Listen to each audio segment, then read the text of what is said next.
Bismillahirrahmanirrahim. Assalamualaikum warahmatullahi wabarakatuh. Innal hamdalillah wassalatu wassalamu ala Rasulillah Sayyidina Muhammad ibn Abdillah wa ala alihi wahbihi wa mawalah amma ba'du. Segala puji hanya milik Allah Subhanahu wa taala, karena atas limpahan rahmat, taufik serta hidayahnya kita bisa melaksanakan perkuliahan dari pertama hingga akhir ini, itu sampai ujian akhir semester ini dalam keadaan baik, sehat, dan selalu diberkati oleh Allah Subhanahu wa taala. Dan tidak lupa nikmatnya yang begitu besar, ya, berupa nikmat iman, nikmat Islam, dan juga nikmat kesehatan yang selalu kita rasakan pada setiap harinya. Selawat serta salam tidak lupa kita haturkan kepada junjungan kita, yaitu Nabi besar Muhammad SAW, keluarganya, sahabatnya, serta umatnya hingga akhir zaman. Baik, perkenalkan, nama saya Jajah Andika, NIM 1201642. Baik, di sini saya akan menjawab pertanyaan-pertanyaan dari ujian akhir semester mata kuliah Islamic Marketing dan Manajemen. Adapun pertanyaan itu yang pertama atau nomor 1, yaitu berapa kali Anda menghadiri kuliah melalui Zoom? Kenapa Anda menghadiri kuliah tersebut? Saya menghadiri kuliah melalui Zoom itu ada 13 kali dari pertemuan pertama sampai pertemuan terakhir ini, yaitu pada ujian akhir semester ini. Dan kenapa saya memasuki atau menghadiri mata kuliah Islamic Marketing dan Manajemen ini? Pertama, saya ingin memenuhi atau menuntaskan mata kuliah Islamic Marketing dan Manajemen ini. Yang kedua, saya ikut berpartisipasi dalam mata kuliah Islamic Marketing dan Manajemen ini dalam setiap diskusi dan pertanyaan. Ketiga, saya tujuan saya yaitu ingin mendapatkan ilmu bagaimana cara kita marketing, dan juga bagaimana seorang muslim untuk dia marketing ke depannya.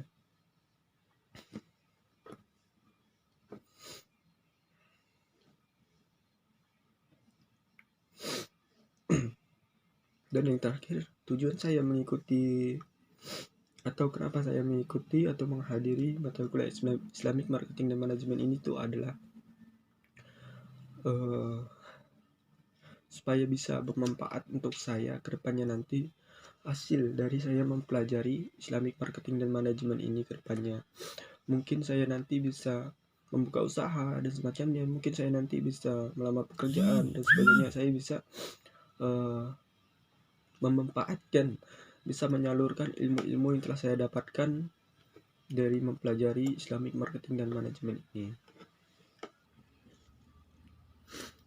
Dan selanjutnya itu yang kedua, itu apakah Anda melakukan video record materi perkuliahan setelah ujian tengah semester? Sebutkan dan jelaskan materi-materi yang sudah Anda video recordkan.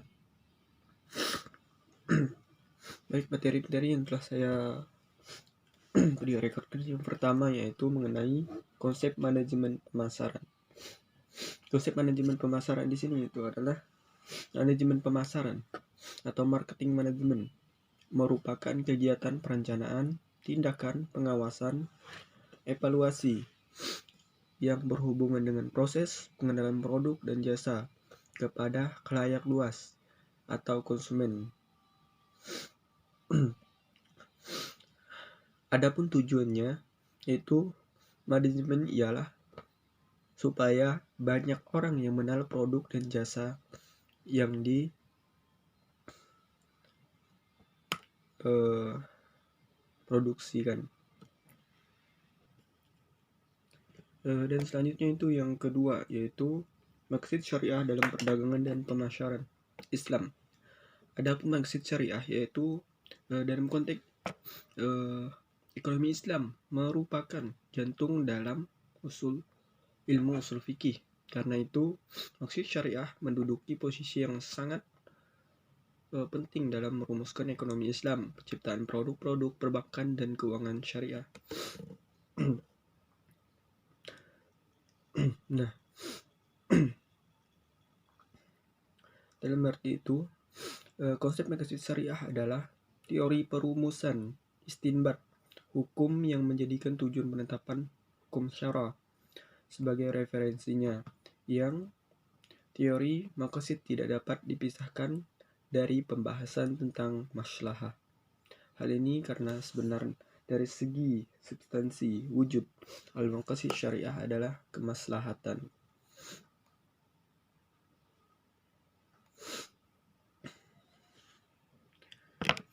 Dan selanjutnya itu yang ketiga, peran pemasaran dalam Islam. Adapun peran pemasaran dalam Islam di sini adalah pemasaran berperan dalam Islam, artinya perusahaan yang berbasis syariah diharapkan dapat bekerja dan bersikap profesional dalam dunia bisnis, karena dengan profesionalitas dapat menumbuhkan kepercayaan konsumen.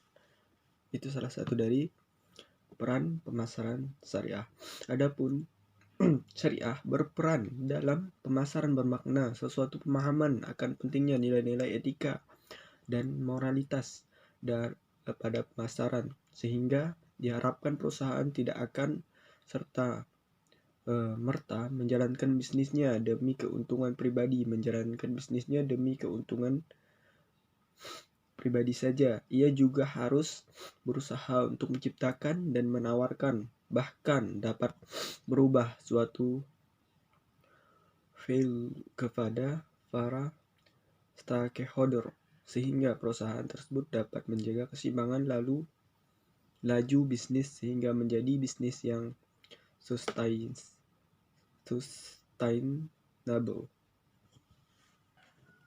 Selanjutnya itu adalah pengembangan strategi pemasaran dalam Islam. Nah, dalam hal ini, teknis pemasaran syariah atau Islam, salah satunya terdapat strategi pemasaran syariah atau Islam untuk memenangkan min syar, dan nilai pemasaran syariah untuk memenangkan hair syar. Strategi pemasaran syariah antara lain dengan melakukan segmentasi, targeting, positioning pasar, dengan melihat pertumbuhan pasar, terus keunggulan kompetitif dan situasi persaingan sehingga dapat melihat potensi pasar yang baik dan dapat menangkan minshare. Pemasaran syariah menganggap pesaing bukan sebagai musuh, justru menjunjung tinggi nilai-nilai moral dan selalu memelihara hubungan baik dan kemitraan dengan pesaing. Pesaing dianggap sebagai mitra sejajar yang mampu memacu kreativitas dan inovasi perusahaan.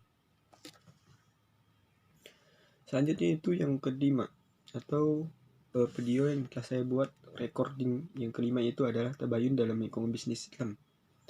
Tabayun itu adalah perilaku penting yang harus dilakukan setiap individu. Hal ini dikarenakan perkembangan teknologi dan persebaran informasi yang amat pesat.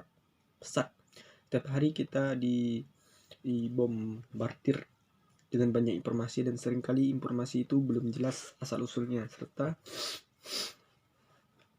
isinya belum tentu valid dan benar. Nah, tabayun di sini itu mencari kejelasan hingga terang dan benar. Berarti tabayun itu mencari kejelasan dari informasi yang kita dapatkan dari media ataupun dari orang lain. Kita harus mencari kejelasan dan kebenarannya terlebih dahulu supaya bisnis yang kita jalani ke depannya menjadi lebih baik dan jadi lebih benar. Selanjutnya itu yang keenam, itu riset pemasaran dalam Islam. Adapun riset pemasaran dalam Islam itu adalah rangkaian proses pengumpulan data dan penggunaan sebagai landasan aktivitas pemasaran. Pada umumnya riset pemasaran juga sering disama dengan riset pasar. Selanjutnya itu yang ke-7, membangun nilai loyalitas dan kepuasan pelanggan. Nah, adapun membangun nilai loyalitas dan kepuasan pelanggan di sini itu adalah yang pertama itu caranya yaitu memberikan perhatian khusus kepada konsumen atau pelanggan tetap kita. Yang kedua itu menciptakan hubungan saling menguntungkan satu sama lain. Yang ketiga itu melakukan follow up pasca penjualan. Yang keempat itu tawarkan program menarik untuk menjaga loyalitas konsumen. Terus yang kelima itu memberikan keuntungan kepada pelanggan setia kita. Itu salah satu kelima itu salah satu menjadi membangun nilai loyalitas dan kepuasan pelanggan dalam mempercayai kita atau dalam mempercayai produk kita. Selanjutnya itu adalah yang ke-8, meningkatkan hubungan pelanggan atau CRM atau Customer Relationship Management adalah strategi bisnis yang memadukan proses manusia dan teknologi, membantu menarik prospek penjualan, konversi mereka menjadi pelanggan dan mempertahankan pelanggan yang sudah ada, pelanggan yang puas dan loyal. Nah, adapun tujuan dari CRM ini adalah untuk mengetahui sebanyak mungkin tentang bagaimana kebutuhan dan perilaku pelanggan. Untuk selanjutnya memberikan sebuah pelayanan yang optimal yang mempertahankan hubungan yang sudah ada. Nah, selanjutnya itu yang ke-9, yaitu perilaku konsumen atau teori perilaku konsumen. Adapun teori perilaku konsumen adalah studi mempelajari tentang tindakan seseorang terhadap sebuah produk atau jasa atau brands atau perusahaan. Proses pengambilan keputusan untuk menghabiskan uang, waktu, dan tenaga seorang pelanggan juga menjadikan bagian dari studi tersebut. Nah, apa itu perilaku konsumen? Perilaku konsumen ini diperhatikan dalam sebuah perusahaan adalah konsumen mereka sendiri. Mereka mengetahui konsumen, tingkat kapasitasan bisnis industri akan menjadi maksimal. Nah, menurut para ahli, perilaku konsumen ini adalah pertama yaitu menurut Hitzman dan Honuk mengatakan bahwa teori ini adalah studi tentang bagaimana seseorang membuat sebuah keputusan untuk membelanjakan sebuah dasar yang mereka punya, misalnya uang, waktu, dan tenaga mereka untuk mendapatkan produk yang akan dikonsumsi.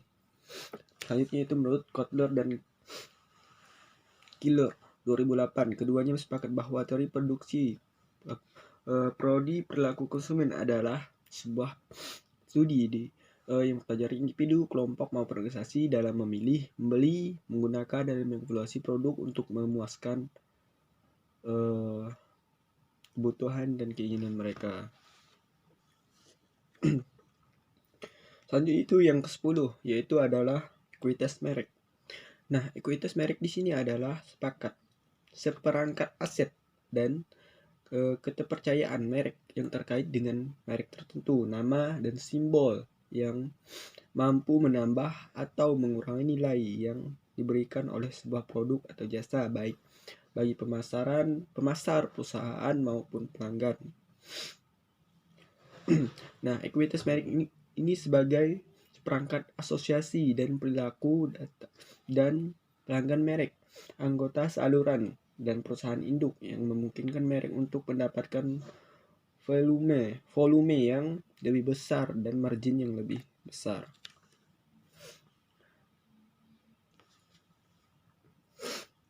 Itu tadi yang saya telah buat mengenai video recording. Itu ada 10. Pertama itu konsep manajemen pemasaran Islam. Yang kedua maksud syariah. 3 peran pemasaran dalam Islam. Pengembangan strategi pemasaran dalam Islam. 5 itu tabayun dalam lingkungan bisnis Islam. 6 riset pemasaran dalam Islam. Ketujuh itu membangun nilai loyalitas dan kepuasan pelanggan. Kedelapan itu meningkatkan hubungan pelanggan atau CRM. 9 itu perilaku konsumen. Yang ke-10 itu ekuitas merek. Dan selanjutnya itu yang nomor 3 atau pertanyaan nomor 3 itu selama mengikuti kuliah Islamic Marketing, apakah Anda aktif dalam menjawab soal-soal diskusi di kelas Zoom? Jika iya, soal-soal apa saja yang Anda jawab sewaktu mengikuti kuliah Islamic Marketing dan Manajemen? Adapun salah satu yang saya jawab yaitu pertama, yaitu adalah tentang dimaksud dengan riset pemasaran. Nah, riset pemasaran di sini adalah desain, pengumpulan, analisis, dan pelaporan yang sistematis atas data dan segala penemuan yang relevan dengan situasi pemasaran tertentu yang dihadapi perusahaan-perusahaan yang bergerak di bidang riset pemasaran. Dikelompok menjadi itu salah satu pengertian dari riset pemasaran itu sendiri. Itu salah satu yang saya jawabkan dari pertanyaan-pertanyaan selama mata kuliah Islamic Marketing dan Manajemen. Selanjutnya yang nomor 4, pertanyaan nomor 4 itu bagaimana kesan-kesan Anda mengikuti kuliah Islamic Marketing dan Manajemen selama 1 semester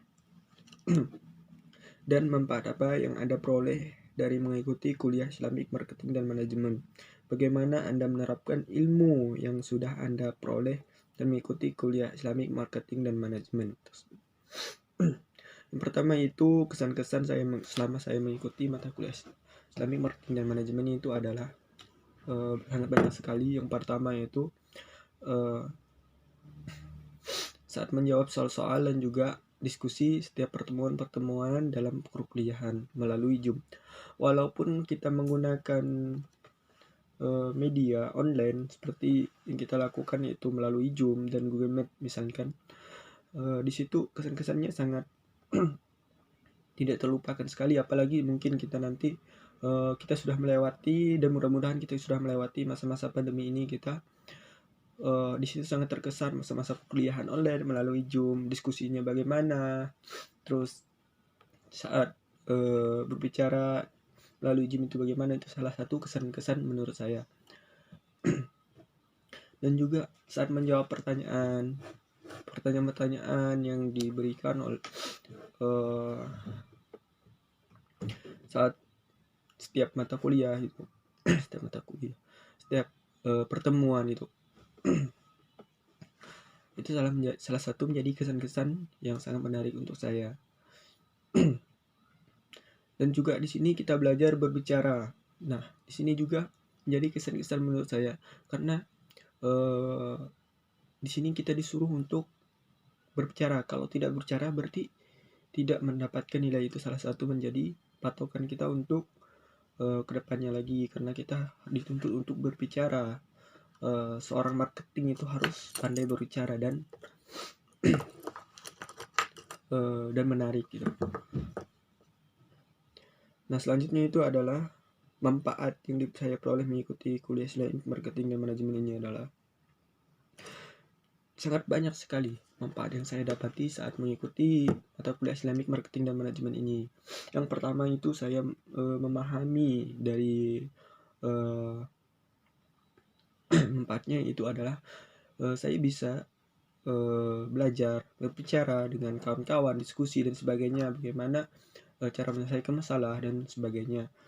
Itu salah satu manfaat yang saya dapatkan. Dan juga manfaatnya yang saya dapatkan adalah saya bisa menerapkannya ke depannya lagi, bagaimana ilmu yang saya telah dapatkan. Terus manfaat yang saya dapatkan adalah misalkan materi-materi yang telah disampaikan setiap pertemuan dari awal sampai akhir ini. Yang pertama itu konsep manajemen pemasaran, yang kedua maksud syariah, dan sampai terakhir itu ekuitas merek. Nah, di situ menjadi manfaat yang sangat besar untuk saya ke depannya, karena dari situ saya belajar bagaimana cara pemasaran yang baik dan benar, bagaimana meneliti informasi yang baik dan benar, terus bagaimana cara meningkatkan nilai loyalitas pelanggan, bagaimana supaya pelanggan bisa tertarik dengan produk kita dan sebagainya. Itu salah satu menjadi manfaat saya yang sangat besar sekali. Terus bagaimana Anda menerapkan ilmu yang sudah Anda peroleh dari mengikuti kuliah Islamic Marketing dan Manajemen? Adapun bagaimana saya menerapkannya, mungkin saya belum tahu bagaimana cara menerapkannya ke depannya, tapi saya sudah ada gambaran mengenai kedepannya dari mempelajari Islamic Marketing dan Manajemen ini. Misalkan saya ingin membuka sebuah usaha kecil-kecilan, misalkan jual pakaian dan sebagainya. Saya di situ bisa mengetahui bagaimana perilaku konsumen, terus bagaimana cara saya manajemen pemasaran ke konsumen terus terusnya. Terus bagaimana saya mengembangkan strategi saya untuk menawarkan produk-produk saya atau menawarkan pakaian-pakaian saya yang saya jual tadi. Itu salah satu gambaran saya ke depannya untuk apa yang telah saya pelajari dari mata kuliah Islamik dan marketing ini. Selanjutnya itu yang kelima. Nilai apa yang Anda harapkan setelah Anda mengikuti kuliah Islamic Marketing dan Manajemen? Berikan argumen dan bukti-bukti bahwa Anda pantas mendapatkan nilai yang Anda harapkan. Mungkin setiap orang berharap mendapatkan nilai yang terbaik. Tapi setiap orang itu punya kekurangan dan kelebihannya masing-masing. Mungkin di situ menjadi tolak ukur kita juga untuk mendapatkan sebuah nilai yang baik. Baik untuk siswa ataupun mahasiswa itu sendiri. Misalkan siswa itu ingin mendapatkan nilainya di atas rata-rata, tapi bagaimana cara dia mendapatkan nilai tersebut, bagaimana usaha dia mendapatkan nilai tersebut. Begitu juga dengan mahasiswa, mungkin mahasiswa ingin mendapatkan nilai yang terbaik, misalkan nilai A gitu kan, tapi sesuai dengan bagaimana cara mahasiswa itu sendiri dalam perkuliahan tersebut, apakah dia aktif dan sebagainya. Di sini saya berharap nilai saya walaupun tidak A, minimal itu saya tidak mengulang mata kuliah ke depannya lagi, karena minimal B itulah. Karena kalau mengulang mata kuliah ke depannya lagi itu makin mempersulit mungkin untuk saya ke depannya lagi. Dan alasan saya dan bukti-buktinya, saya misalnya saya sudah mengikuti mata kuliah dari pertama dan terakhir itu sudah menjadi, walaupun saya sering tidak aktif dalam menjawab dan sebagainya, itu menjadi salah satu tolak ukur saya, karena saya sering ikut perkuliahan dan sebagainya, dan juga membuat video rekor dari pertama sampai akhir. Itu menjadi tolak ukur saya mendapatkan nilai lebih baik gitu.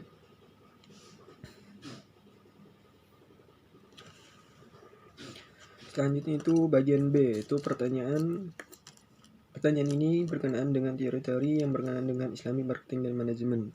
Yang pertama itu pertanyaan ini nomor 1, itu bagian B, yaitu coba saudara bacakan surah Ar-Ra'd ayat 21, surah An-Nisa ayat 9, surah An-Nisa ayat 29, 58, dan surah An-Nisa ayat 5 dan 63. Sebutkan arti dan isi kandungannya, jelaskan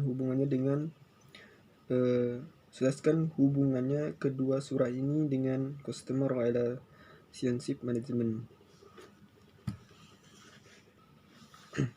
Baiklah, saya akan membacakan surah Ar-Ra'd ayat 21. Sebutkan arti dan isi kandungan ayat Ar-Ra'd ayat 21 ini, dan apa hubungannya dengan Customer Relationship Management. A'udzu billahi minasyaitonir rajim. Bismillahirrahmanirrahim. والذين يصلون ما أمر الله به أن يوصل ويخشون ربهم ويخافون سوء الحساب. Dan orang-orang yang menghubungkan apa yang perintahkan Allah agar dihubungkan, dan mereka takut kepada Tuhannya dan takut kepada hisab yang buruk. Adapun kandungan surah Ar-Ra'd ayat 1 ini adalah dan orang-orang senantiasa menghubungkan apa yang diperintahkan oleh Allah agar dihubungkan dengan seperti kerabatan, dan mereka takut kepada Tuhannya dan dan dengan mentaati segala perintahnya dan menjauhi larangannya, dan takut kepada hisab yang buruk dan berat pada hari kemudian.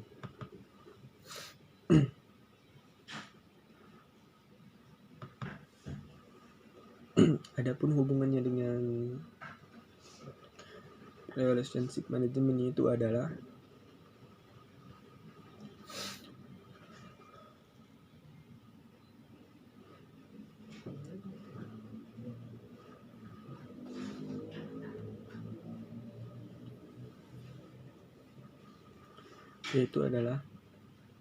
orang-orang senantiasa menghubungkan apa yang diperintahkan oleh Allah dan dihubungkan kepada kerabatan mereka dan takut pada Tuhan dan taati segala larangannya.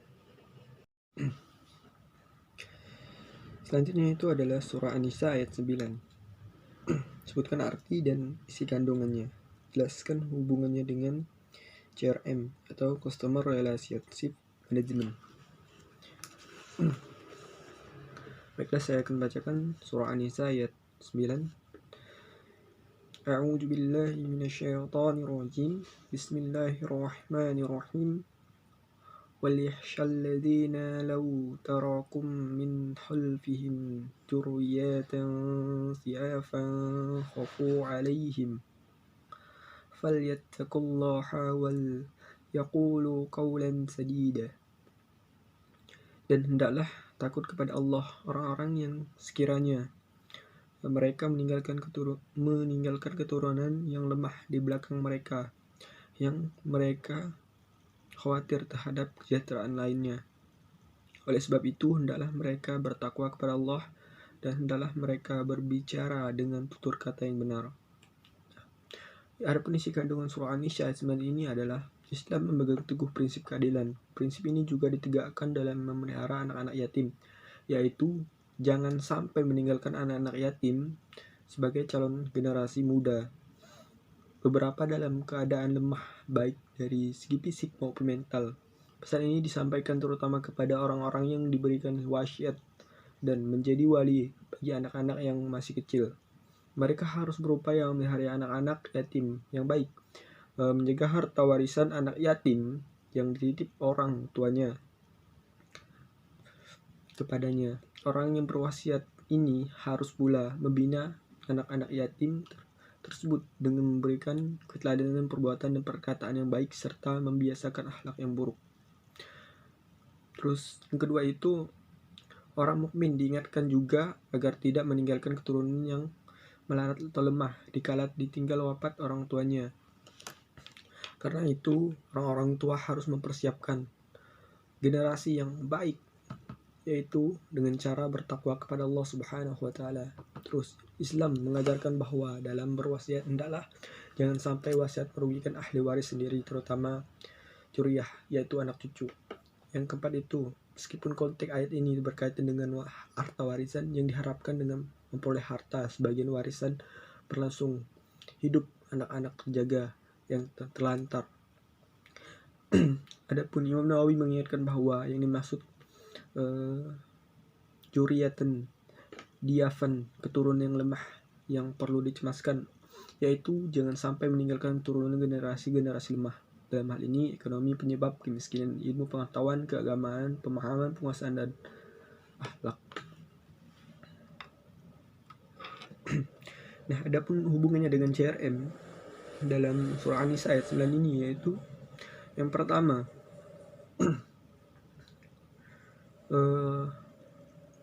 itu Islam mengajarkan kita itu berpegang teguh dengan prinsip keadilan.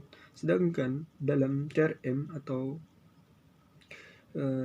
ini maksud dengan CRM di sini yaitu strategi bisnis yang memadukan proses manusia dan teknologi, membantu menarik prospek penjualan, pelanggan, dan kepuasan bagi pelanggan.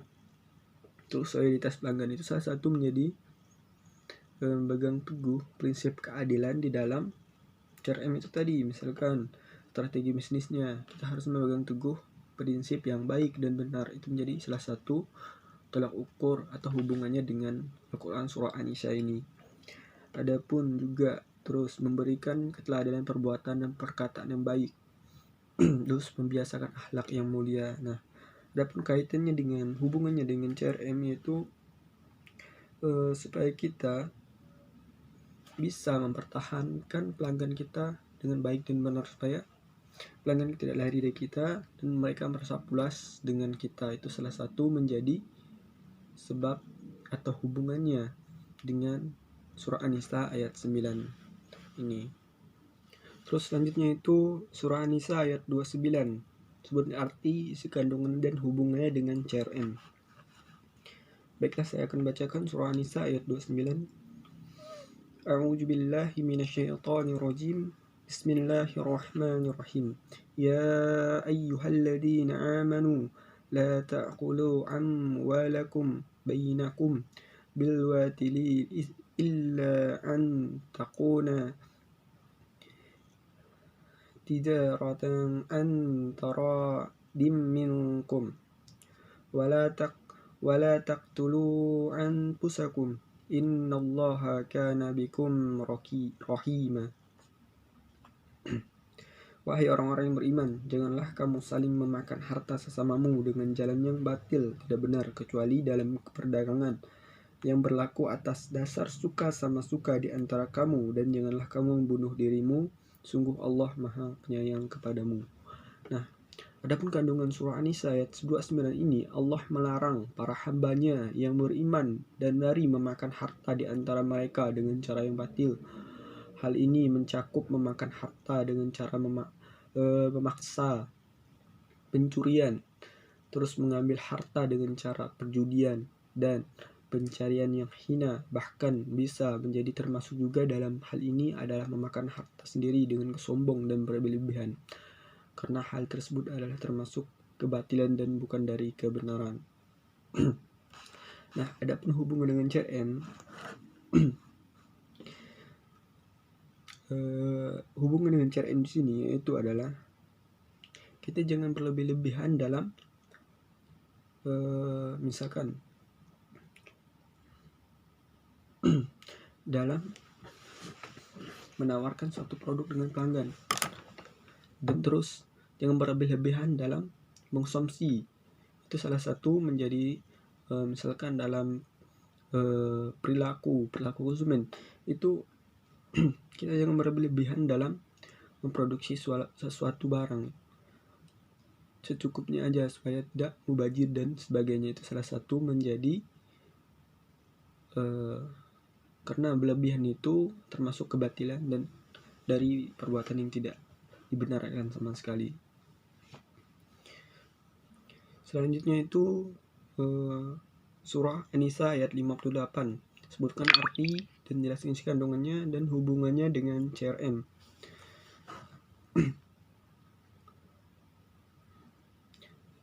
A'udzu billahi minasyaitonir rajim. Bismillahirrahmanirrahim.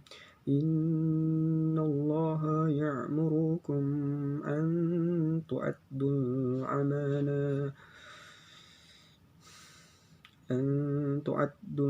amanati illa ahdiha wa idza hakamtum bainan nasi an tahkumu bil adl innallaha ni'ma ya'idukum bih innallaha kana sami'an basyira.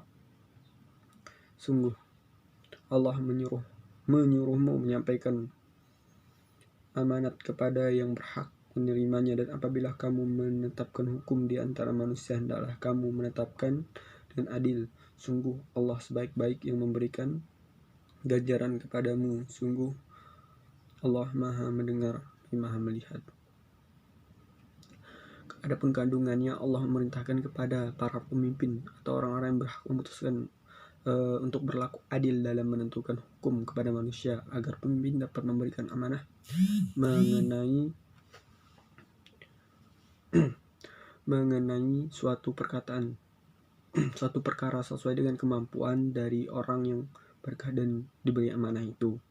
Adapun hubungannya dengan CRM, yaitu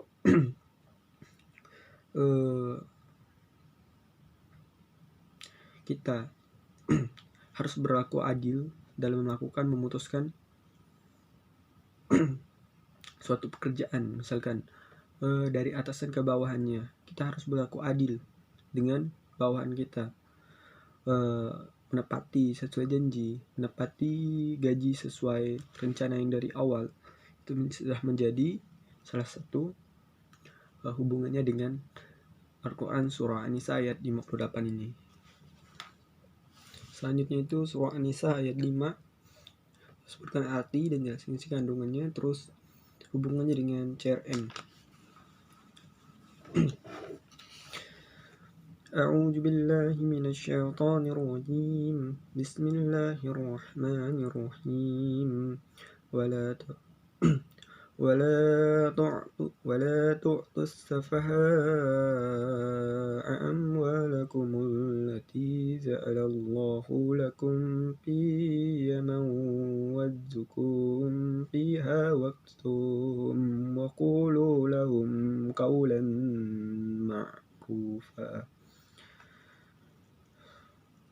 Dan janganlah kamu serahkan kepada orang-orang yang belum sempurna akalnya harta mereka yang ada dalam kekuasaan kamu yang disajikan Allah sebagai pokok kehidupan. Berilah mereka belanja dan pakaian dari hasil harta itu, dan ucapkanlah kepada mereka perkataan yang baik. Nah, adapun kandungan surah An-Nisa ayat 5 ini adalah larang menyerahkan harta mereka bila mereka belum mampu mengurus. Dan janganlah kalian serahkan kepada orang-orang yang belum sempurna akalnya, yaitu anak yatim atau orang dewasa yang belum mampu mengurus harta mereka yang ada dalam kekuasaan kalian, yang dijadikan Allah sebagai pokok kehidupan, penyangga hidup, penopang urusan, dan menunjang berbagai keinginan dalam hidup ini. Sebab dalam kondisi seperti itu mereka akan menghabiskan harta tersebut dengan secara sia-sia. Karena itu berilah mereka belanja secukupnya dan pakailah selayaknya yang bisa menutupi aurat dan perindah penampilan dari hasil harta yang kalian usahakan itu.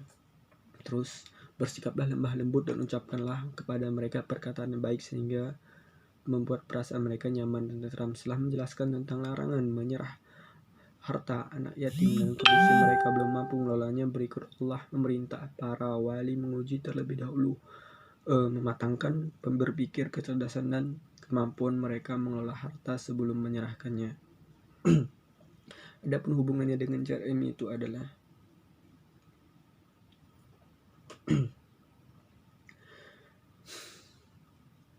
ini salah satu strategi di mana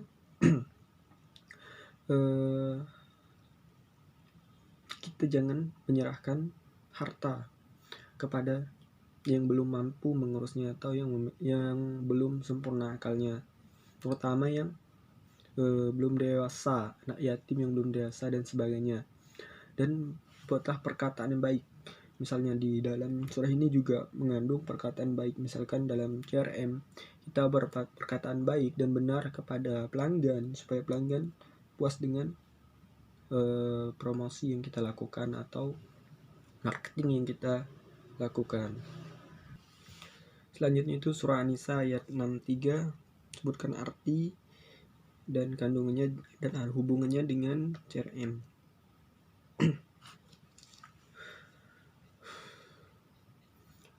A'udzu billahi minasyaitonir rajim. Bismillahirrahmanirrahim. Ulaika alladzina ya'lamullahu ma fi qulubihim fa'rid anhum wa'idhum wa qul lahum fi anfusihim qawlan baligha. Mereka itu adalah orang-orang yang sesungguhnya Allah mengetahui apa yang ada di dalam hatinya. Karena itu berpalinglah kamu dari mereka dan berilah mereka nasihat, dan katakanlah kepada mereka perkataan yang membekas pada jiwanya.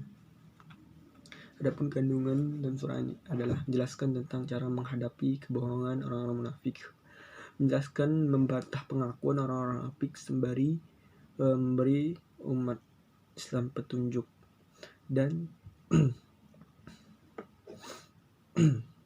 hubungannya dengan CRM itu adalah kita harus mengetahui misalkan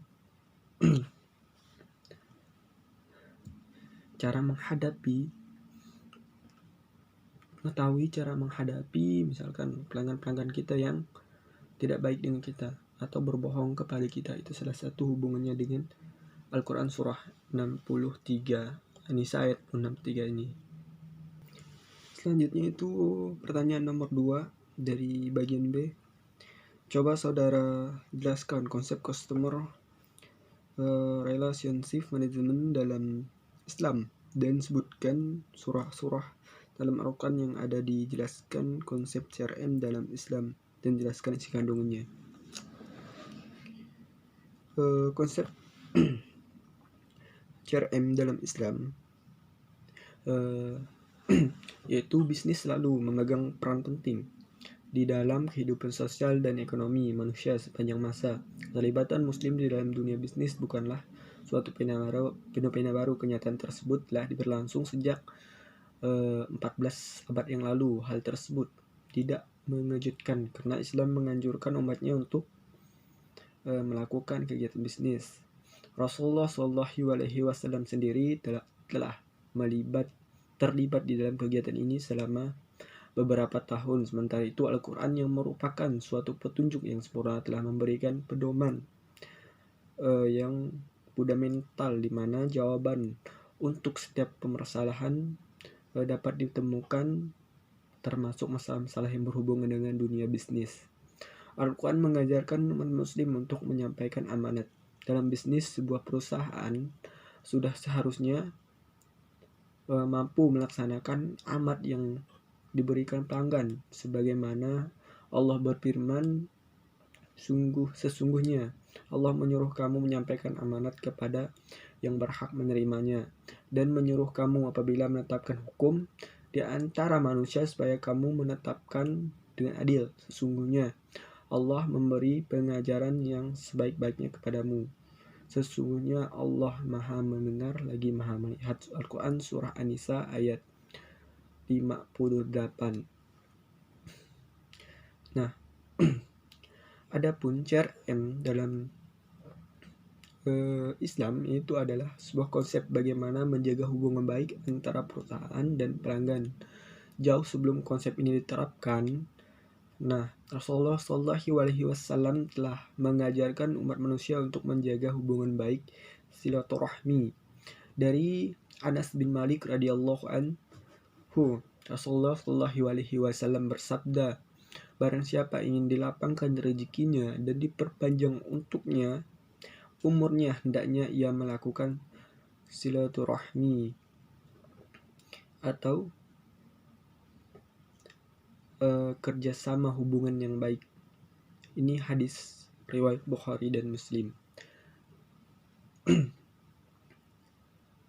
Nah, adapun ayat yang menjelaskan tentang CRM tadi yang telah saya sebutkan tadi, yaitu Al-Quran surah An-Nisa ayat 58. Sesungguhnya Allah memberikan pengajaran yang sebaik-baiknya kepadamu. Sesungguhnya Allah Maha mendengar lagi Maha melihat. Nah, selanjutnya itu pertanyaan nomor 3, jelaskan manfaat dan fungsi CRM. Nah, adapun manfaat CRM di sini terutama yaitu meningkatkan pengalaman customer. Nah, CRM meningkatkan pengalaman pelanggan dalam berbagai cara dengan menawarkan pembaharuan status pelayanan, pemeriksaan inventaris, dan pelacakan pengiriman. Terus, ini membantu pelanggan kita tetap menginformasikan kapan barang dagang mereka diharapkan. Terus kedua itu ada pemasaran dan promosi yang ditingkatkan. Nah, digunakannya sistem CRM akan memberikan kita data tentang produk paling populer di toko kita.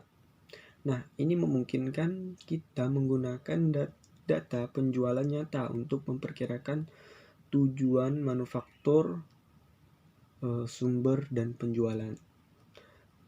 Terus yang ketiga itu tingkatkan kinerja tim penjualan. Nah, ini tingkatkan kinerja tim penjualan. Nah, tokoh manapun yang menggunakan layanan pelanggan dan perwakilan penjualan biasa mendapatkan keuntungan dari integrasi CRM. Nah, dengan akses ke detail pelanggan, termasuk pesanan, pembayaran, dan bahkan produk yang dilihat, tim penjualan dapat melakukan upsell dan cross-sell jauh dari efektif. Dan yang keempat, perencanaan inventaris yang lebih baik. Nah, digunakan dengan benar. Sistem CRM akan memberikan kita data tentang produk paling populer. Dan selanjutnya itu layanan drive after sale. Nah, layanan purna jual beli menjadi bagian dari setiap bisnis online. Apapun yang mereka jual, ini meningkatkan loyalitas pelanggan, meningkatkan penjualan, dan meningkatkan nilai umur pelanggan. Terus, selanjutnya itu yang keenam, yaitu mengurangi kerugian dan modal. Nah, tanpa integrasi sistem CRM, toko online kita kemungkinan mengalami masalah karena kesalahan ketik, kesederhanaan, kesalahan entry dan lainnya, data lainnya. Ketujuh itu ada tingkatkan keunggulan kompetitif kita. Nah, transfer data otomatis dan tersinkronisasi juga meningkatkan efisiensi bisnis Anda secara keseluruhan dengan memastikan pemenuhan pesanan yang besar dan komunikasi yang tepat waktu. Adapun fungsi CRM, yang pertama itu menerapkan falsafah yang berorientasi pada pelanggan. Yang kedua, mengidentifikasi faktor penting bagi kebutuhan pelanggan. Yang ketiga, membangun proses pelayanan terhadap pelanggan secara maksimal. Keempat itu mengadopsi pengukuran berdasarkan sudut pandang dari customer. Yang kelima itu menyediakan dukungan kepada customer secara penuh. Yang keenam, menangani berbagai keluhan yang berasal dari pelanggan. Yang ketujuh itu melakukan pencatatan terhadap setiap aspek dalam penjualan. Yang kedelapan, membuat informasi yang berkaitan dengan pusat pelayanan dan penjualan dari customer. Selanjutnya yang nomor 4, sebutkan dan jelaskan dimensi CRM atau dimensi Customer Relationship Management.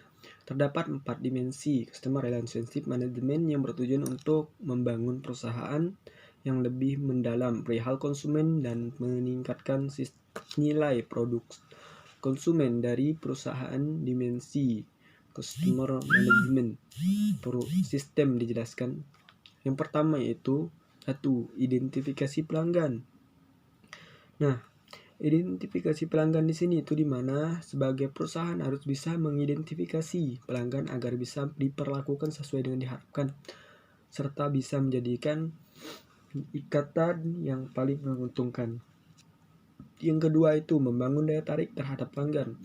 Hal ini bisa berbentuk berbagai cara perusahaan dalam memberikan suguhan keunggulan perusahaan sehingga pelanggan dan calon konsumen tertarik dengan produk yang ditawarkan kita. Yang ketiga yaitu mempertahankan pelanggan yang ada.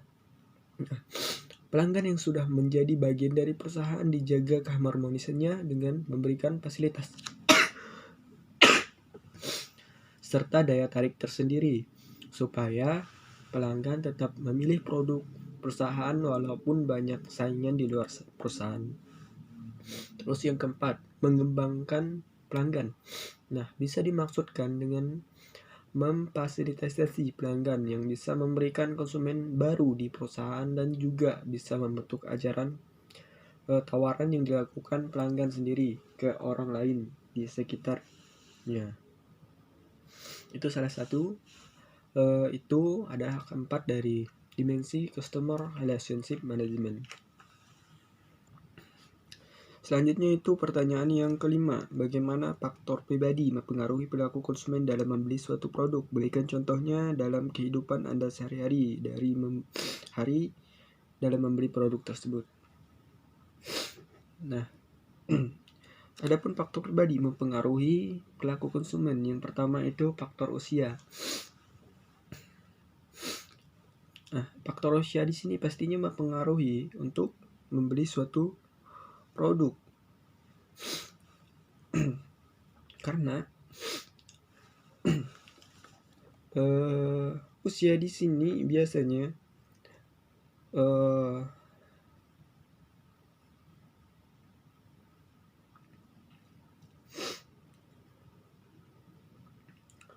karena usia di sini yaitu mempengaruhi bagaimana cara dia untuk membeli suatu produk tersebut. Misalkan usianya masih muda dan sebagainya, usia masih kanak-kanakan waktu SD, misalnya dia inginnya apa, terus waktu SMP dia menginginkan apa, terus waktu SMA dia menginginkan apa, terus beranjak sampai dewasa umur 20-an sampai 40-an ini menginginkan apa. Di situ menjadi salah satu faktor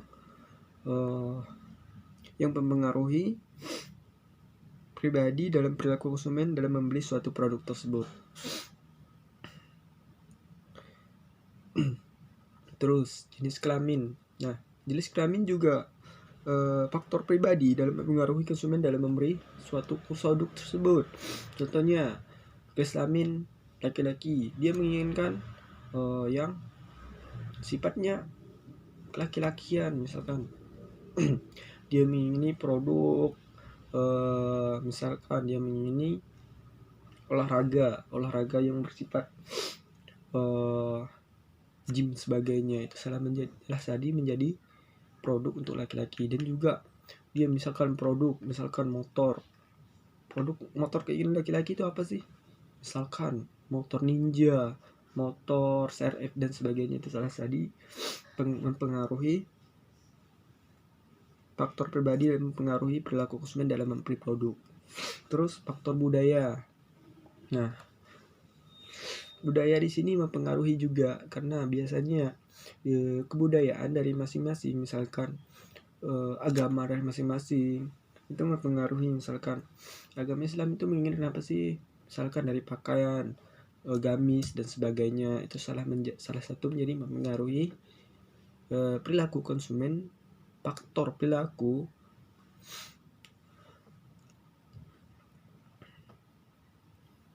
pribadi mempengaruhi perilaku konsumen dalam membeli suatu produk tersebut. Terus profesi. Nah, profesi di sini juga mempengaruhi karena misalkan pekerjaannya apa, profesinya sebagai apa. Misalkan profesinya sebagai seorang dokter. Nah, kebutuhan seorang dokter ini apa sih? Misalkan dia kebutuhannya perawatan dan sebagainya, itu salah satu menjadi mempengaruhi faktor pribadi mempengaruhi konsumen dalam membeli produk tersebut. Terus latar belakang. Nah, latar belakang dia bagaimana, misalkan latar belakang dia dari keluarga yang kurang mampu. Di situ juga mempengaruhi bagaimana faktor pribadi di sini mempengaruhi perilaku konsumen dalam membeli produk tersebut dan lain-lain sebagainya. Adapun contoh dalam kehidupan sehari-hari mungkin telah disebutkan adalah yang saya sebutkan tadi. Misalkan latar belakang dalam kehidupan sehari-hari kita banyak mengetahui latar belakang masyarakat Indonesia, yaitu banyak mengalami seperti sekarang masa pandemi, yaitu banyak mengalami kesusahan dan kesulitan perekonomian. Itu menjadi latar belakang yang sangat sulit untuk seorang konsumen untuk memilih suatu produk. Misalkan dia yang dulunya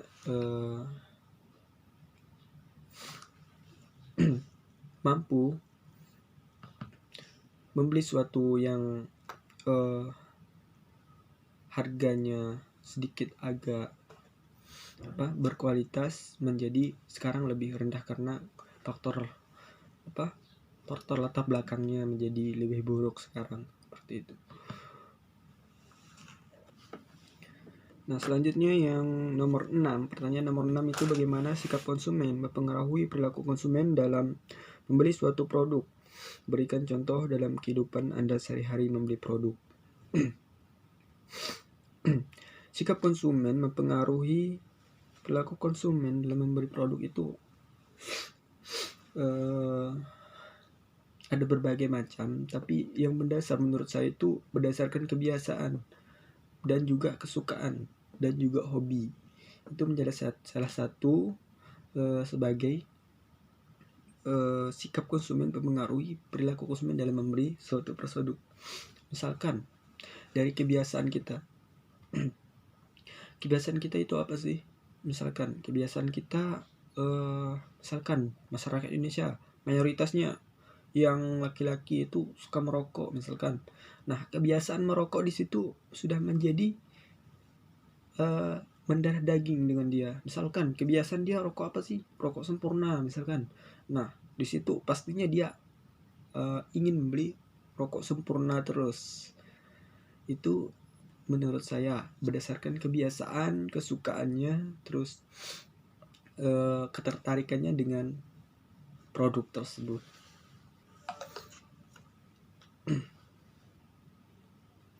Selanjutnya itu yang ke-7. Coba Anda jelaskan apa yang dimaksud dengan proses keputusan pembelian konsumen. Bagaimana Anda membeli baju yang Anda pakai dengan menggunakan teori proses keputusan pembelian konsumen. Proses keputusan membeli konsumen itu dimulai menurut saya itu apabila konsumen menyadari suatu masalah atau keputusan terhadap suatu produk yang diinginkannya. Terus proses pembelian menggambarkan alasan mengapa seseorang lebih menyukai, memilih dan membeli suatu produk dengan merek tertentu. Misalkan proses keputusan pembeli terdiri dari 5 tahapan, yaitu pengenalan masalah, terus mencari informasi, terus evaluasi alternatif keputusan pembelian dan evaluasi pasca pembelian. Nah, adapun bagaimana cara saya membeli baju yang Anda pakai, saya pakai menggunakan teori keputusan konsumen. Misalkan baju kemeja yang saya pakai, saya mengenalkan masalah. Misalkan teori ini pengenalan masalah. Nah, proses pembeli diawali dengan pembeli menyadari adanya masalah kebutuhan. Misalkan, nah kebutuhan saya membeli ini apa sih masalahnya? Misalkan kemeja ini untuk saya kondangan dan sebagainya. Itu masalahnya saya menyadari bahwa saya menginginkan kemeja ini untuk saya pakai gitu. Terus mencari informasi. Nah, ada mencari informasi di sini. Nah, seorang konsumen yang mulai timbul minat akan dorong mencari informasi lebih banyak. Nah, di situ saya cari informasi merek baju yang bagus itu apa sih. Nah, dulu saya mengenal ini kan, di mereknya bagus nih, terus bahannya juga bagus gitu. Terus evaluasi alternatif. Nah, evaluasi alternatif di sini itu adalah proses mengevaluasi pilihan produk dan merek yang memilihnya sesuai dengan keinginan konsumen. Nah, saya memilih baju ini misalkan saya mengevaluasi produk ini dulu, apakah bagus, bahannya bagus, apakah cocok dipakai untuk saya. Setelah saya pakai, ada kecocokan, tarikan, dan mereknya juga bagus dari yang sebelumnya pernah saya lihat, jadi saya ingin membelinya. Terus ada keputusan pembeli. Nah, adapun keputusan pembeli di sini misalkan saya membeli ini, keputusannya apa? Ya, keputusannya terbentuk karena referensinya tadi yang telah disebutkan di awal-awal. Misalkan saya menyukainya, mereknya bagus, terus bahannya berkualitas dan bagus dipakai. Itu salah satu keputusan saya untuk membeli suatu produk itu atau membeli baju ini. Terus nah, evaluasi pasca pembelian. Nah, keputusan dan kepuasan atau ketidakpuasan konsumen pada suatu produk akan mempengaruhi tingkah laku berikutnya. Nah, misalkan saya puas tidak sih dengan produk ini, atau ketidakpuasan. Misalkan kalau saya tidak puas dengan produk ini, misalkan saya tidak puas, saya akan memilih produk yang baru lagi yang membuat saya puas dengan produk tersebut. Kalaupun saya tidak puas dengan produk itu, saya tinggal pilih produk lain lagi gitu. Selanjutnya itu yang pertanyaan nomor 8, jelaskan tafsir ayat konsumsi dan ayat-ayat berkenaan dengan perilaku konsumen. Jelaskan arti dan isi kandungannya. Adapun ayat yang berkenaan dengan perilaku konsumen adalah yang pertama yaitu Al-Quran surah Al-A'raf ayat 31. Hai anak Adam, pakailah pakaianmu yang indah di setiap memasuki masjid. Makan dan minumlah dan janganlah berlebih-lebihan. Sesungguhnya Allah tidak menyukai orang-orang yang berlebih-lebihan. Nah, adapun maksudnya ini atau kandungannya adalah tiap-tiap akan mengerjakan sembahyang dan tawaf keliling Ka'bah dan atau ibadah-ibadah yang lainnya, ibadah-ibadah yang lainnya. Dan janganlah melampaui batas dan kebutuhan tubuh. Jangan pula melampaui batas-batas makanan yang dihalalkan. Terus ayat ini dimuliakan merupakan bantahan terhadap orang-orang yang musyrik, yakni tradisi melakukan tawaf dengan telanjang bulat yang bisa mereka lakukan, seperti yang disebutkan dalam riwayat Imam Muslim, Imam Nasyai, dan Ibnu Jarir. Sedangkan lafadznya berdasarkan apa yang ada pada Ibnu Jarir diriwayatkan melalui hadis Syubah dari Salamah Ibnu Khalil dari Muslim, Al-Batin dari Syaid Ibnu Jubair dari Ibnu Abbas yang mengatakan bahwa dahulu kaum pria dan wanita melakukan tawafnya di Baitullah dalam keadaan telanjang bulat. Karena kaum pria melakukannya Baitullah dalam keadaan bulat, kaum pria melakukannya di siang hari, kaum wanita pada malam harinya. Salah seorang wanita dari mereka mengatakan dalam tawafnya, pada hari ini tampaklah sebagiannya atau keseluruhannya apa yang tampak darinya, maka tidak akan saya halalkan. Maka Allah Subhanahu wa ta'ala firman, pakailah pakaian kalian yang indah di setiap memasuki masjid.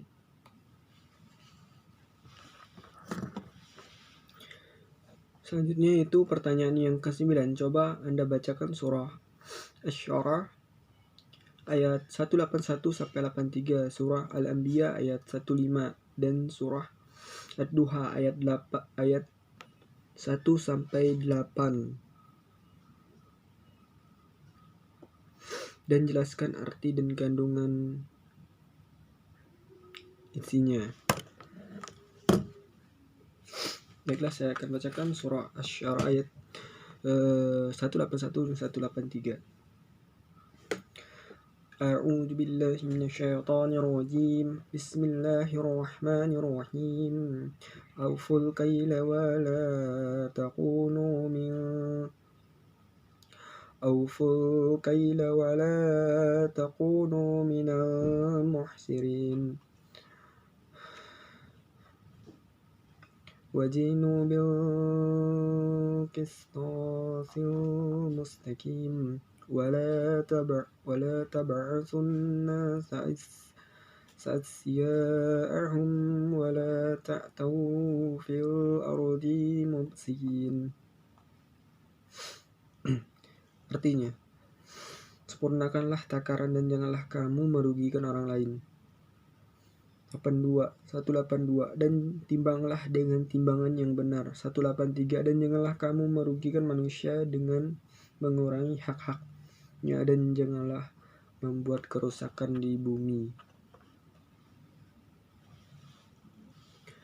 Nah, adapun kandungan surah Asy-Syu'ara ayat 181 sampai 184 ini menerangkan bahwa Syuaib menyeru kaumnya untuk menghentikan kejahatan yang biasa mereka lakukan. Mereka disuruh untuk menyempurnakan takaran dan timbangan baik di waktu penjual maupun pembeli. Selanjutnya itu surah Al-Anbiya ayat 105. Sebutkan arti dan jelaskan isi kandungannya. A'udzu billahi minasyaitonir rajim. Bismillahirrahmanirrahim. Walaqad katabna fid zaburi min ba'di dzikri annal arda yarithuha ibadiyan Walaqad katabna fid zaburi min ba'di dzikri annal arda yarithuha ibadiyas salihun. Dan sungguh telah kami tulis dalam Jabur, telah tertulis di dalam Ad-Dzikr Lauh Mahfuz, bahwa bumi ini akan diwarisi oleh hamba-hambaku yang saleh. Pada ayat ini Allah menerangkan kepada orang-orang kafir dan orang-orang beriman di akhirat. Pada ayat ini Allah menerangkan ketetapannya tentang orang-orang yang mewaris bumi. Sungguhnya telah kami tulis bahwa sungguh ketetapan di dalam Jabur diturunkan kepada Nabi Daud dan Sulaiman setelah tertulis di dalam Ad-Dzikr, yaitu Al-Mahfuz, bahwa bumi ini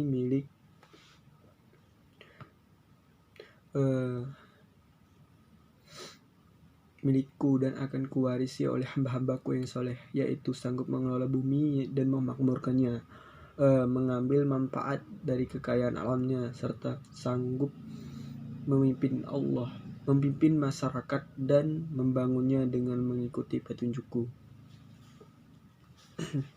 Selanjutnya itu membacakan surah Ad-Duha ayat 1-8. Sebutkan arti jenis isi kandungannya. A'udzu billahi minasyaitonir rajim. Bismillahirrahmanirrahim. Wad-duha wal laili idza saja. Ma wadda'aka rabbuka wa ma qala. Walal akhiratu khairul laka minal ula. Walasawfa yu'tika rabbuka fatarda. Alam yajidaka yatiman fa'awa. ووجدك ضالا فهدى ووجدك عائلا فأغنى. Yang artinya, demi waktu duha ketika matahari naik sepenggalah, dan demi malam apabila telah sunyi, Tuhanmu tidak meninggalkan engkau Muhammad dan tidak pula membencimu. Dan sungguh yang kemudian itu lebih baik bagimu daripada yang permulaan. Dan sungguh kelak Tuhanmu pasti memberikan karunia-Nya kepadamu sehingga engkau menjadi puas. Bukanlah Dia mendapatmu sebagai seorang yatim lalu Dia melindungimu, dan Dia mendapatimu sebagai seorang yang bingung lalu Dia memberikan petunjuk, dan Dia mendapatimu sebagai seorang yang kurang lalu Dia memberi kecukupan. Adapun kandungan surah Ad-Duha ayat 1-8 ini adalah ketika turunnya wahyu kepada Nabi Muhammad SAW, terhenti sementara itu orang-orang musyrik berkata, Tuhannya Muhammad telah meninggalkannya dan membenci kepadanya. Maka turunlah ayat ini untuk membantah perkataan orang-orang musyrik itu. Dan tanya itu akhirnya perjuangan Nabi Muhammad SAW itu akan menjumpai kemenangan-kemenangan, sedangkan permulaan penuh dengan kesulitan-kesulitan. Ada pula sebagian mufassir yang mengartikan akhirat dengan kehidupan akhirat sebagaimana beserta segala kesenangan, dan oleh dengan arti kehidupan dunia. Terus kebingungan untuk mendapatkan kebenaran dan tidak bisa dicapai oleh akal, lalu Allah menurunkan wahyu kepada Nabi Muhammad SAW. Selanjutnya itu pertanyaan yang nomor 10.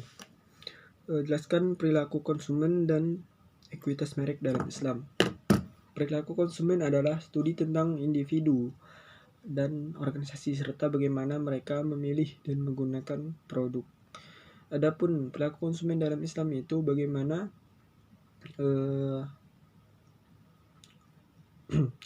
seorang individu atau organisasi yang memilih atau menggunakan suatu produk berdasarkan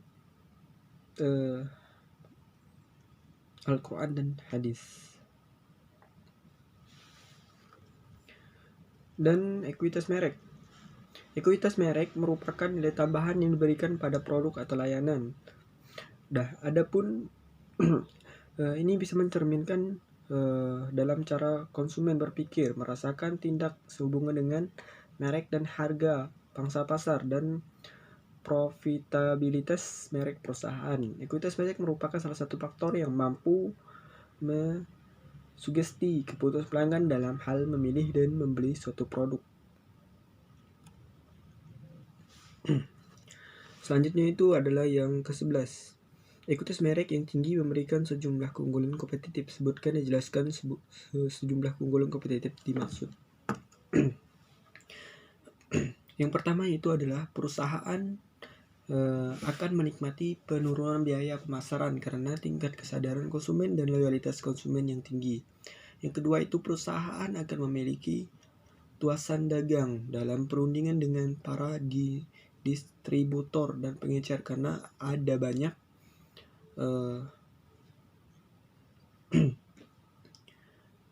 ada maksud untuk menjual merek tersebut. Terus perusahaan dapat mematok harga yang lebih tinggi dibandingkan para pesaing karena merek itu mempunyai mutu yang tinggi menurut anggapan para konsumen. Terus perusahaan dapat dengan mudah meluncurkan peluasan merek karena nama merek mempunyai kredibilitas yang tinggi. Terus yang kelima itu adalah merek menawarkan pelindungan kepada perusahaan melawan kompetisi harga yang alot. Selanjutnya itu yang ke-12. Pada dasarnya memberikan nama atau merek adalah sangat penting. Coba sebutkan dan baca beserta arti kandungannya ayat Al-Quran yang mendukung pernyataan ini. Adapun ayat Al-Quran yang mendukung pernyataan tersebut adalah Al-Quran Surah Al-Baqarah ayat 21. Artinya, dan dia mengajarkan kepada Adam nama-nama benda seluruhnya, kemudian mengemukakan kepada malaikat lalu berfirman, sebutlah kepadaku nama benda-benda itu jika kamu memang benar orang-orang yang benar. Nah, ayat tersebut menunjukkan bahwa Allah Subhanahu wa Ta'ala telah menyediakan nama-nama yang baik dalam Al-Quran dan nama-nama lainnya sebagai warisan Nabi Adam alaihissalam. Pada ayat lain Allah menjelaskan bahwa dia telah benar-benar menyediakan nama-nama yang baik sebagai pilihan utama tersebut. Selanjutnya yang ke-13 yaitu sebutkan dan jelaskan faktor-faktor yang mempengaruhi pembelian konsumen. Adapun faktor-faktor yang mempengaruhi pembelian konsumen adalah satu, akses yang mudah. Apabila konsumen sulit menemukan atau mengakses platform di mana kamu berjalan, pada suatu titik konsumen akan merasa malas dan lebih memilih untuk mencari toko lain. Maka itu pastikan toko kita mudah diakses, terutama apabila menjalankan bisnis online. Terus tampilan toko dan produk. Nah, pesan yang didapat konsumen saat mereka mengunjungi tokomu adalah melihat produk kita bisa menentukan apakah mereka semakin tertarik untuk berbelanja atau tidaknya. Terus informasi, kesediaan, dan kualitas produk. Nah, bukan hanya dari tampilan saja, tetapi keseluruhan produk juga mempengaruhi keputusan pembeli, mulai dari informasi, kesediaan, hingga kualitas. Apabila informasi produk tidak jelas, konsumen pun bisa ragu dengan kualitas produk maupun kredibilitas bisnis. Kurangnya informasi produk juga memperlambat waktu belanja konsumen, di mana mereka harus menghubungi kita terlebih dahulu untuk menanyakan detail produk, baru kemudian membeli. Terus harga yang terjangkau. Salah satu faktor utama yang membeli barang adalah harga.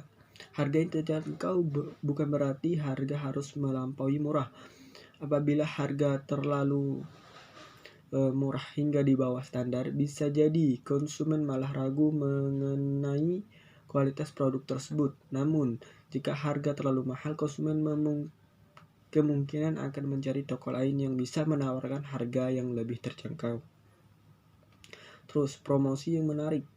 Promosi jelas menjadi salah satu kunci utama untuk menarik konsumen, maka banyak bisnis yang mengadakan promo besar-besaran yang momen-momen tertentu. Terus komunikasi yang mudah dimengerti. Nah, saat komunikasi yang kepada konsumen, baik itu dalam konteks informasi produk, customer service, teks promosi, konten website, atau media sosial, dan banyak lagi, usahakan untuk menggunakan bahasa yang sederhana dan mudah dimengerti. Review dari pembelian lain. Nah, reputasi toko sangat mempengaruhi keputusan konsumen dalam membeli barang, khususnya untuk bisnis online. Terus waktu pengiriman. Waktu pengiriman juga menjadi pertimbangan konsumen dalam membeli barang. Misalnya, apabila jika konsumen membutuhkan produk tersebut segera mungkin, sebaiknya beri pilihan pengiriman yang beragam bagi konsumen. Semakin cepat barang sampai semakin baik. Pastikan juga kamu bisa menawarkan harga pengiriman yang terjangkau. Selanjutnya itu yang ke-14 atau yang terakhir, pertanyaan dari UAS. Bukalah dan tontonlah link YouTube dan jelaskan apa topik dan materi yang dibicarakan oleh pembicara dalam video tersebut. Sebutkan dan bacakan ayat-ayat Al-Quran yang mendukung penjelasan oleh pembicara dalam video tersebut. Adapun topik dalam pembahasan oleh pembicara tersebut adalah proses pengambilan keputusan konsumen dalam pembelian. Nah, adapun materi-materinya adalah terutama yaitu tahap pengambilan keputusan dalam pembelian. Kedua itu faktor yang mempengaruhi konsumen dalam pengambilan produk. Yang ketiga itu kendala apa saja yang terdapat dalam pengambilan keputusan. Yang pertama yaitu adalah tahap-tahap pengambilan keputusan dalam pembelian. Adapun tahap-tahap dalam pengambilan keputusan itu ada 5. Yang pertama itu pengenalan masalah, pencarian informasi, terus evaluasi alternatif, terus keputusan pembelian, dan perilaku pasca pembelian yang dimulai jauh sebelum pembelian aktual dilakukan yang memiliki dampak yang lama.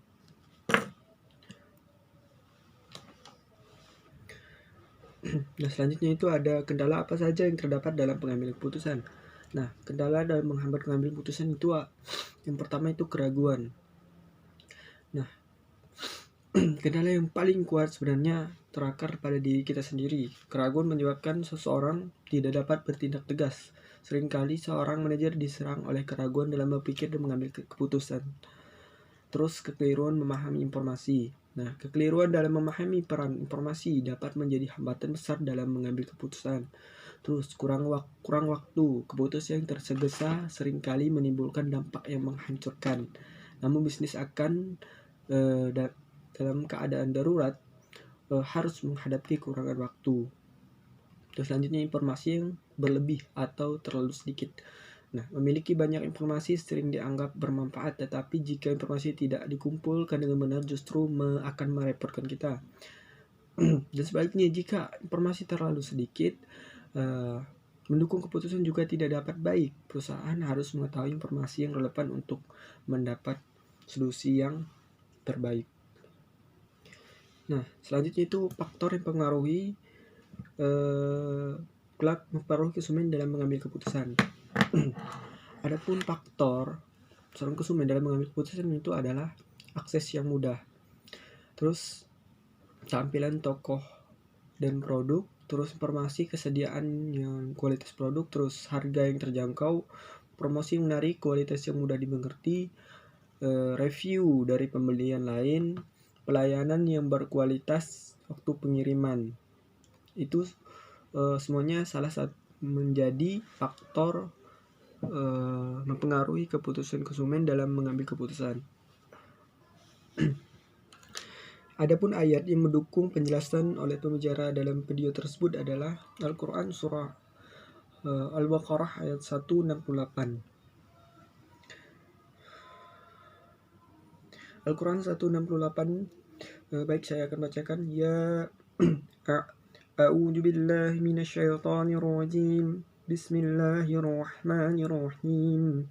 يا أيها الناس قولوا مما في الأرض حلالا طيبا ولا تتبعوا خطوات الشيطان إنه لكم عدو مبين.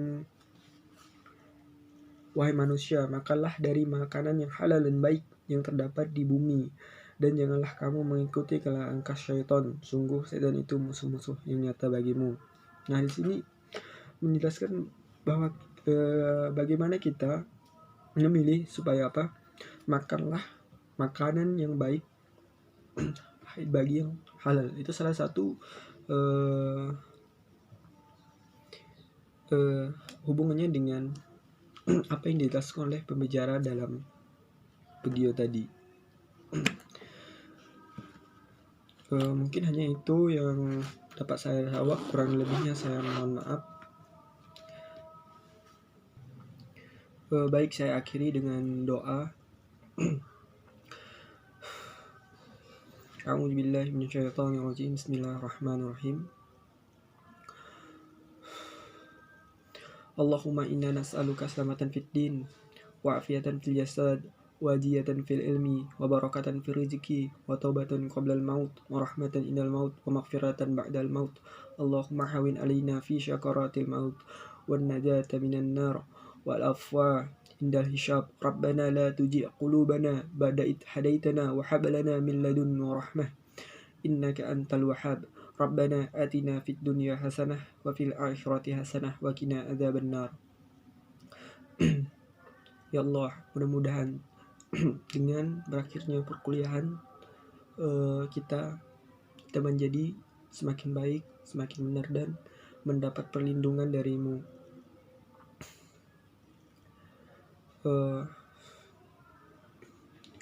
Ya Allah, jauhkanlah kami dari mara bahaya dan tipu daya dunia, ya Allah.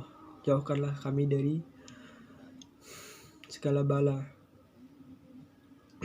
Dekatkanlah kami kepadamu dan pertemukanlah kami bersama Rasulullah SAW di surga nanti, ya Allah. Amin amin ya rabbal alamin. Dan mudah-mudahan dari ilmu yang kami dapat dari pertemuan pertama sampai pertemuan terakhir, kami bisa mendapatkan dan memanfaatkan ilmu tersebut dengan baik dan benar, dan bisa melakukannya di kehidupan kami sehari-hari. Amin amin ya rabbal alamin. Rabbana atina fid dunya hasanah wa fil akhirati hasanah wa qina adzabannar. Alhamdulillahi rabbil alamin. Wabillahi taufiq wal hidayah. Wassalamualaikum warahmatullahi wabarakatuh.